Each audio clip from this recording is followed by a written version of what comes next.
I'm a graphic designer by day. Uh, After a certain amount of time, I was like, I don't really just want to sell other people's junk. There's a lot of crap in the world we don't need, period, that fuels want. And my work started to become cause related and purpose driven. Um, Probably when I got laid off from an architecture firm a number of years ago, and I started an anti trash initiative in Baltimore, and started pushing for a bag ban, a bottle return. I grew up in upstate New York. We had 5-cent returns, that kind of stuff. About actually 7 years ago, I just turned 57 yesterday, but the day before my 50th birthday, my dad died, and I decided to start making jewelry. And I didn't just want to make, like everything else that I make, I wanted cause related kind of stuff. So you'll see in the pictures, there are two beaded pieces, one of which I brought here today. And I'm gonna, when we have the break, I'll put this over there on the piano so that you can look at it. But it's a piece called in honor of her honor, and it's a lace collar / warrior breastplate made from the dissenting opinions of Ruth Bader Ginsburg. So there's about 1,000 beads here. And the piece, and the beads are beads I made and planned out the whole layout of it and how it was going to work and the math of it and all that. Same with this piece up here that you see. This is called Earl Necklace, and it's made from the book by Sylvia Earle, who is very well-known oceanographer, although we always know Jacques Cousteau. Sylvia Earle she runs Mission Blue. She's probably in her 90s now, and did the first, I think, real deep trench walk on the ocean floor. She's pushed incessantly to save the ocean, basically save our waters and preserve our waters. Um, and she wrote a book called How Our, I think it's called Our Blue Planet or something. I think we have the title in there. How Our Fate and the Oceans Are One. So how we're all tied in.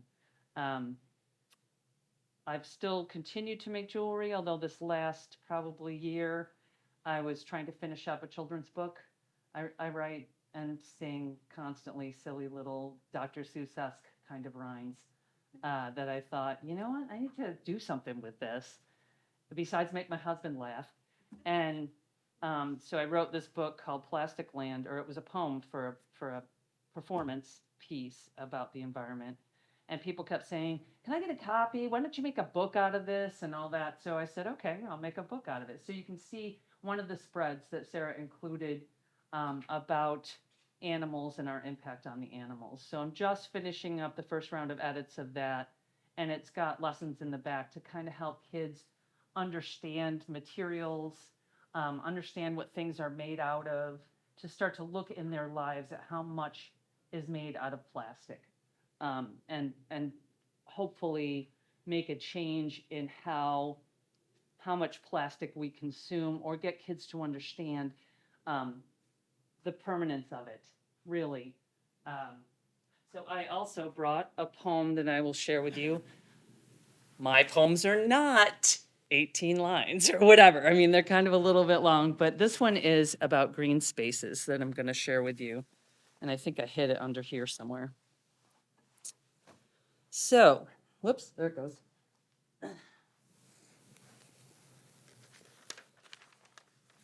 I laid in the grass at Patterson Park in the golden hours just before dark, the silky wisps so cool and lush, the trees in bloom, the hillsides plush, the tides of green grown tall with time, the angle of the light sublime. In every direction, a waving sea of clover tufts surrounded me. Buttercups bobbed on late spring breeze, and all of it was alive with bees. Our counterparts who crawl and fly are often beings we just pass by. To us, they are dismissible. We treat them as invisible. But they're not uninvited pests. They outnumber us. We are their guests. I sat up straight, adjusted my sight to focus only on the motion of flight, because if motion is what I want to see, the point of stillness must be me. I ceased my ever-frantic pace, abandoning my place as a rat in the race, and fixed my focus straight ahead, taking in the big picture instead. Because here's a bit that's important to know. The individual is important, although if the whole is where you're focusing, you cannot just watch an individual thing. I sat there still, tracking the motion from flower to flower on the great grass-green ocean. It was as if I'd added an overlay to the life I live from day to day. A layer of climbing and crawling and flitting, one you can't see till you're quietly sitting.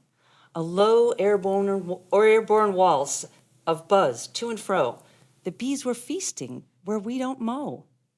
Here and there, I'd taken note that people with picnics almost seemed to float on rafts of blankets with lawn chairs and baskets, soaking in sun that would set all too soon, navigating the hours of a bright afternoon.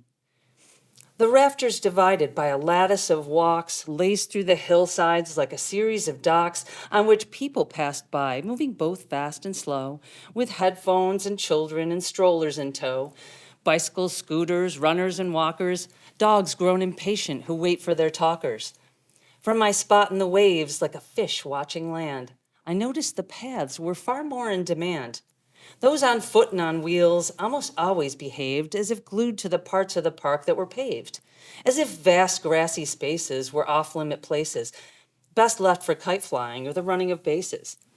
Maybe the park is just thought to be pretty. It has been touted a jewel of the city.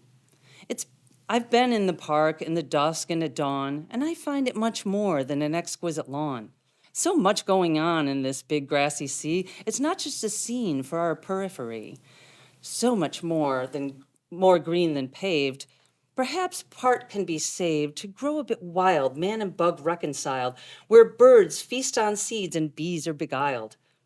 Is there some room to let wildflowers grow? An acre or two for an urban meadow? This park is a system in which we take part. The care for our spaces must come from the heart. Green spaces nurture the eye and the soul, alleviate stress when the world takes its toll. But parks and preserves are much more than just that. For bird, bug, and bee, they become habitat. Grass is a plant symbiotic to bugs, yet we think of our lawns more like they're rugs. If there's a detection of sunburned perfection, we dig, yank, and spray like our lawn needs protection. But every lawn is alive with potential. The creatures who live there, they are exponential. They dwell in the ground, in the grass, in the air. Green spaces are actually spaces we share.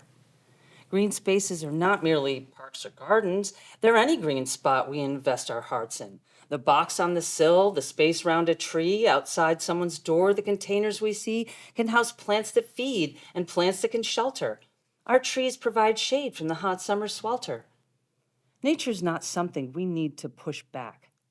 The appearance of bugs doesn't mean an attack. If a weed needs removing, is there some other way than dousing it all with a chemical spray? Rethinking the usual poses a challenge, but we have the power to right what's imbalanced. To coexist, it must be our choice. For what does coexistence mean when one side has no voice?